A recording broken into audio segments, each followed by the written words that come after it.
creo que es importante gestar una unidad para tener un criterio común entre todos los abogados que hemos venido defendiendo los diferentes casos, porque conocemos cuál es el formato que tienen, cuál es el discurso que tienen. A todos, como a Ayrton, como a Janet Navarro, que es el caso emblemático que en este momento vamos a describir, pero que el día de hoy también vamos a señalar, y yo no sé si tú lo sabes, Zoila. No, tú quedaste en decirnos si la iban a aprobar o no. Hoy día Janet Navarro ha salido en libertad a las 5 de la tarde. A las 5 de la tarde, compañeros. Sí. Hay que señalar dos cosas o dos extremos de la decisión de la Quinta Sala Penal.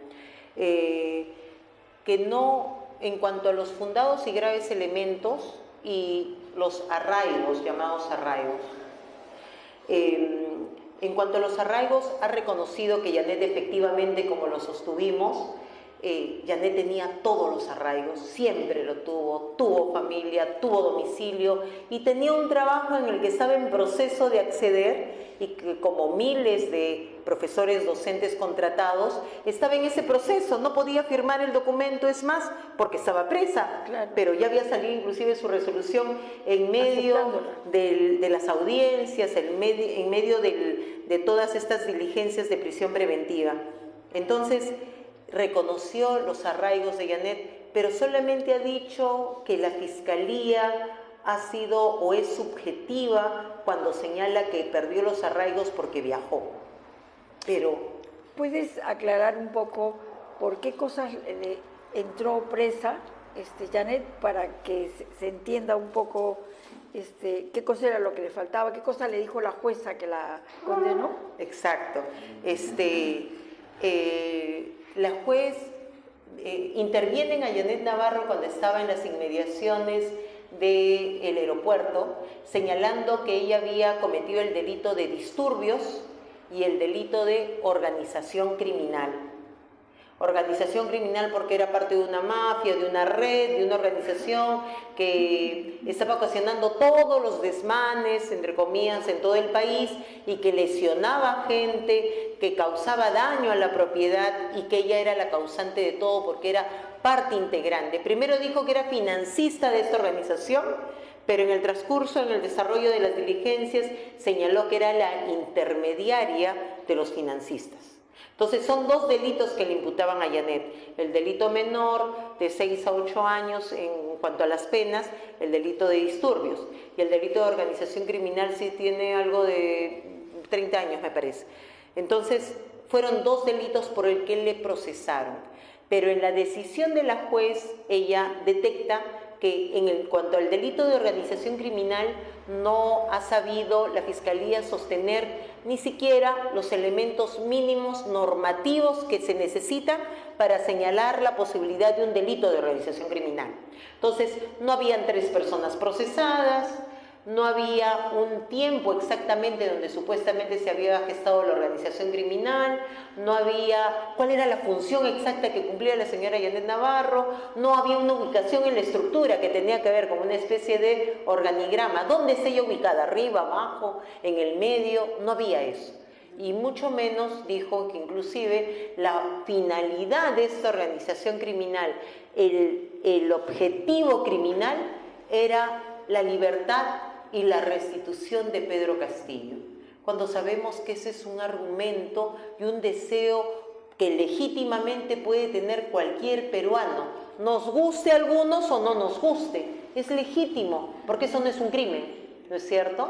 Crimen es lavar dinero, es ser narcotraficante, secuestrar para tener dinero, eso es crimen, lo otro no. Entonces, el único delito por el que han impuesto una prisión preventiva a Janet Navarro ha sido por el delito de disturbios. Y cuando se comete el delito de disturbios, nosotros en Derecho Penal señalamos que cada delito tiene un verbo rector. ¿Qué es lo que se tiene que hacer o que se hace para que uno pueda decir que se está cometiendo un delito? Y el delito de disturbio tiene 2 verbos rectores. Uno es atentar contra la integridad física de alguien y 2 es dañar la propiedad público-privada. Son dos cosas. O sea, haces otras cosas, pues sería otro delito.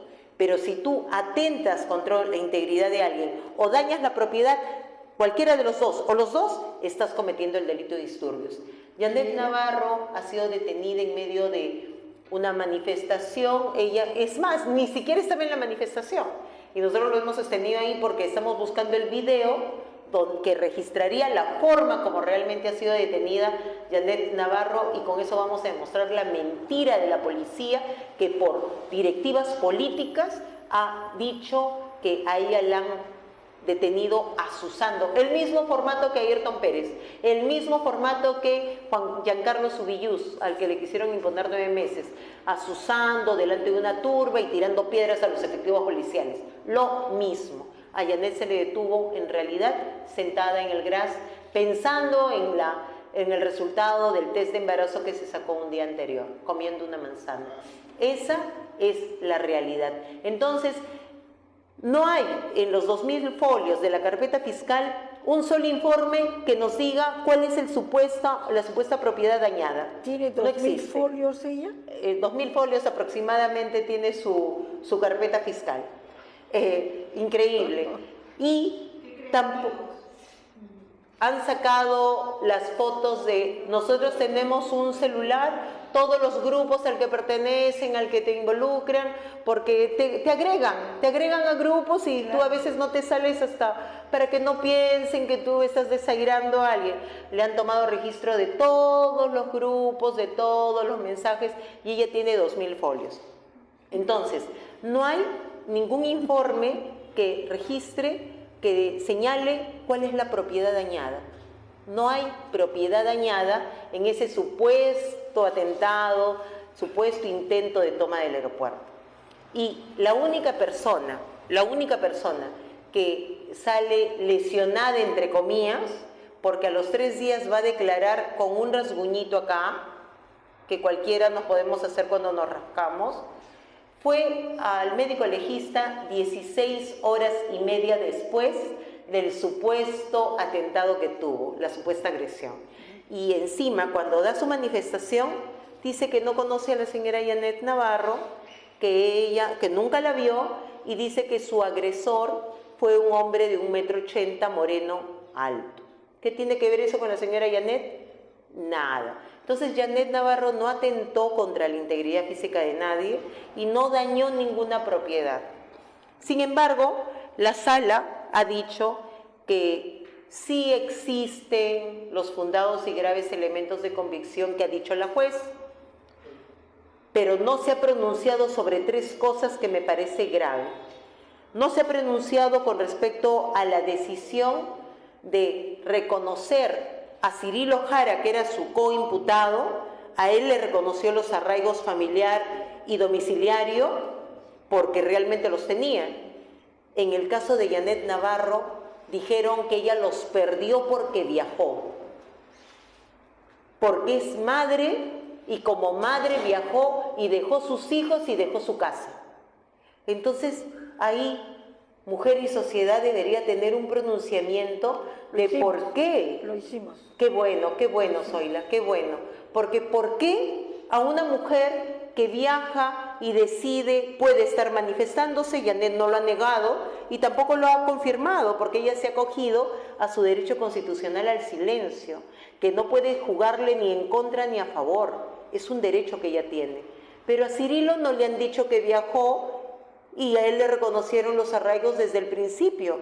En cambio, con Janet hemos tenido que apelar y Janet se ha tenido que quedar casi 2 meses en prisión, embarazada, soportando una decisión discriminatoria de la juez mujer, como bien lo ha señalado Zoila, y sin que merezca un pronunciamiento de la sala con respecto a esa diferencia de género, se ha incurrido en una vulneración al derecho de igualdad, pero la sala no lo ha mencionado.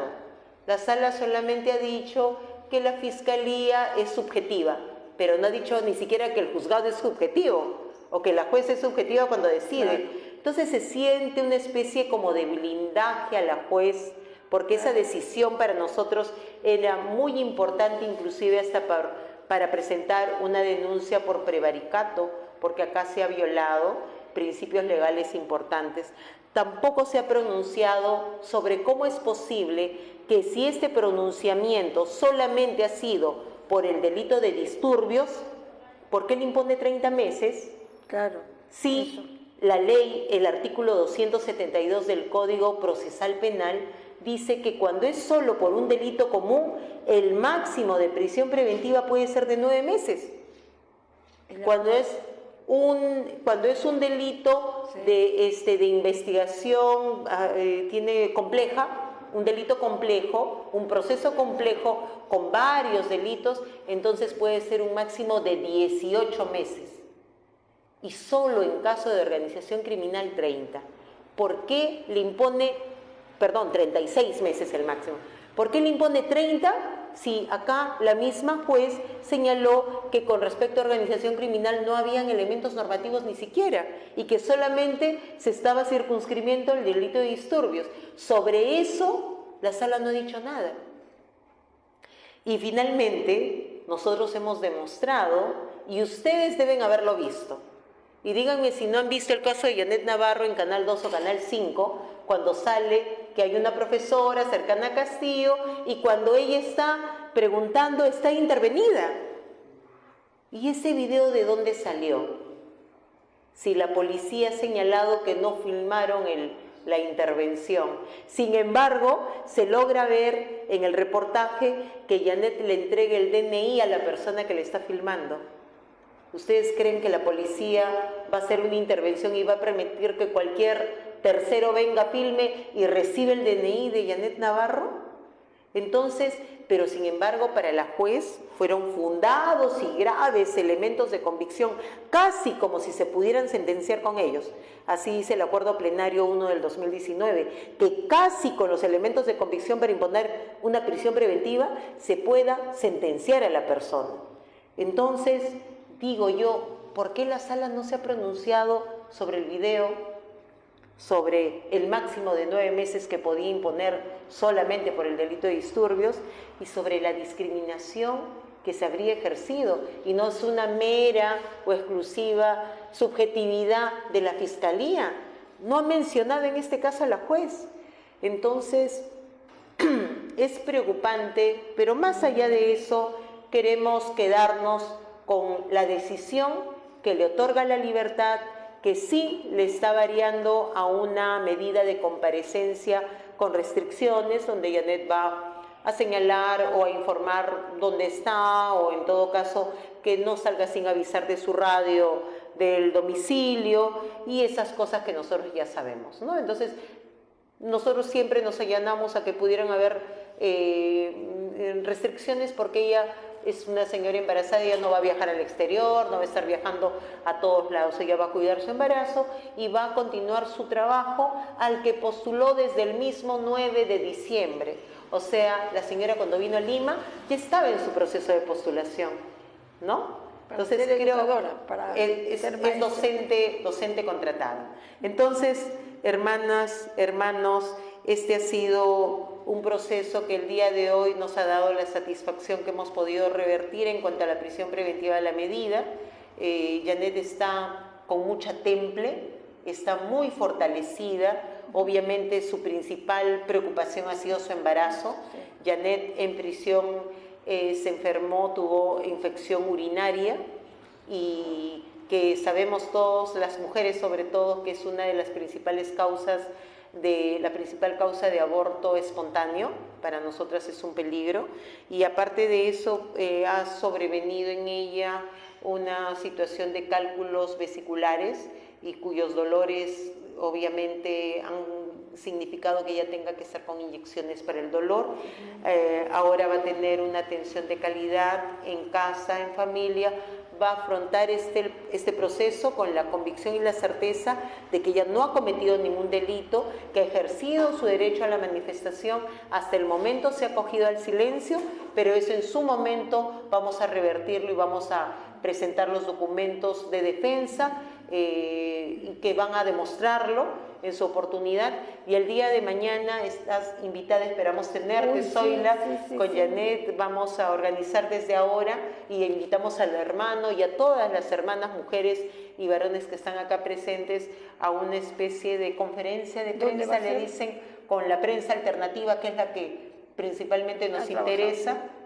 Y estamos justamente viendo eso, el tema, porque yo la verdad me he reunido con parte de la familia y con ella en las afueras del Puenal, en un lugar casi una hora, y ella sabe que yo venía para acá. Ella está muy contenta de la realización de este evento y está ya a compartir con todos y a decir lo que tiene que decir, su verdad, como tiene que ser. Claro, muchísimas gracias.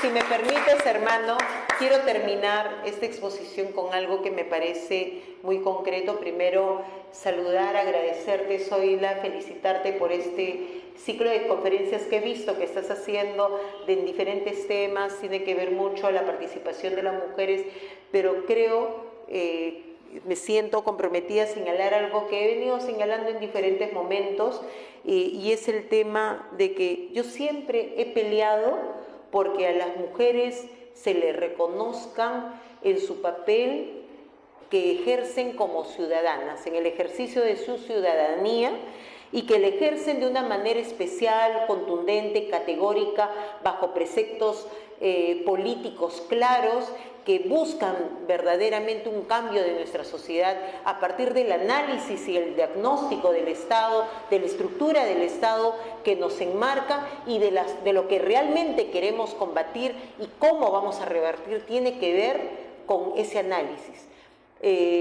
Soy una cuestionadora permanente de que se asuma que las mujeres tenemos que asumir papeles solamente porque somos mujeres, y porque somos mujeres y tenemos que tener nuestra cuota, porque si no, pues se acaba el mundo. No creo que tampoco... creo que también hay que identificar que muchos hombres que no tienen grandes cualidades han asumido papeles importantes, pero nosotros no tenemos que buscar eso, no tenemos que decir, bueno, no importa que no sepamos mucho, ¿no? Igual necesitamos tener papeles igual que los hombres. No nos olvidemos, hermanas, hermanos, que el Congreso, que ha tenido mayor número de mujeres, creo que fue el 33%, fue ese Congreso del 2021. Sí. El Congreso del 2021 fue el Congreso que tuvo mayor número, 73 congresistas fujimoristas, y cuántas de las demás que significa y qué significó.